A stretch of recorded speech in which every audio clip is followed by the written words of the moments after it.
data in this neat little summary table here, which has the mean of each of the sepal lengths of each of the species and the standard errors in those means.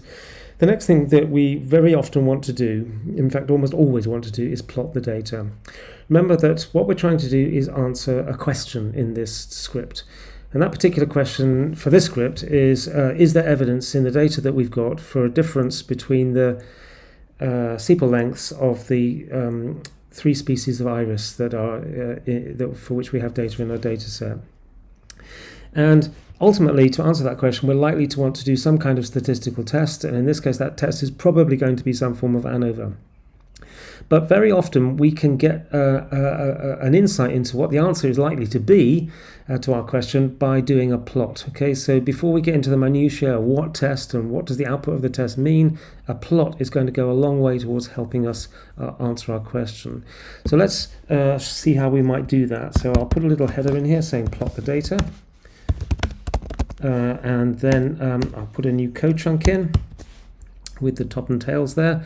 And I'm going to show you here how I would go about plotting the data in this particular case. Okay, so I'm going to take my data set, then I'm going to use the pipe operator, and then, okay, a supremely useful piece of code which feeds the results of one line into the next line. It works very, very well with the tidyverse style of coding, where almost all functions take a data frame as their first argument and produce a data frame.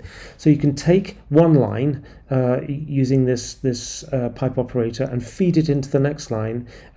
So long as each line, if you start as I am here with a data frame, feed that into the next line, then the function that you use, so long as it's from within the tidyverse family, so I'm going to take the ggplot function, the main plotting function from the ggplot2 plotting package, in my view the best plotting package within R.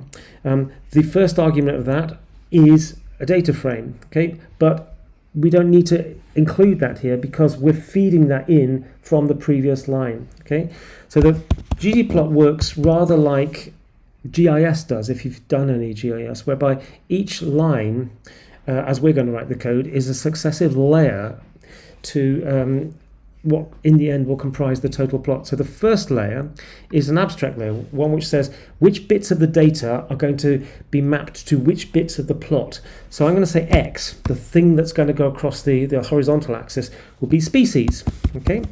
The name of the species column, and I'm going to try and spell that properly, okay?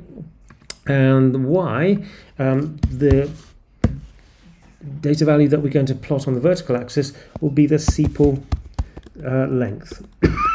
So what I'm writing here are the names of the columns that relate to species and sepal length in our actual data set. Okay. Plus, to denote, we're going to move on to the next layer. And the next layer says, what kind of plot do you want? Well, you start that in ggplot by saying geom underscore this, that, or the other. And there's dozens of them. Okay, so I'm going to have box plot, okay, because that's the plot that I want. Okay, now for another analysis, for another question, for another script, you might want a different plot. But for this one, this will be great. Okay, so let's just, as an example, see how we might do that. And actually, I could end it there. Okay, but I'm going to actually, as I normally do now, I'm going to put in one more line, or a couple more lines actually, one which adds labels to my plot, to my plot. So the X label I'm going to say is going to be species. Okay, and the Y label, the next one, will be sepal length. Let's see, did I spell those properly? No, I didn't. I thought I wouldn't have. Whoops. Okay. And then one more line this time, which will be a theme. Commonly, I end my sequence of lines for a ggplot plot with a theme. And I typically have this one, theme cowplot, where cow stands for Klaus Wilker, who actually put together the cowplot package. And this is the reason why we loaded the cowplot package in the first place. It gives your plot a nice, clean, classical look, uncluttered, that I think is particularly good. So that's how I would write a basic plot. I can fancy this up in all sorts of ways. I can fancy up my theme in a number of ways, but this will do for starters. So let's run that, okay, by pressing that little green arrow there in the top right of the code chunk, and there we have a basic but very serviceable plot, a box plot in this case, of the sepal length versus species for each of the 3 species.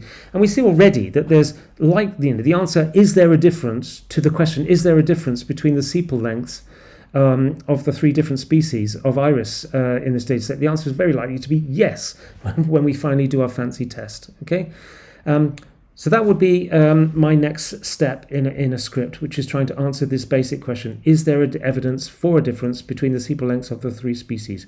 The plot. Okay, and there you have it.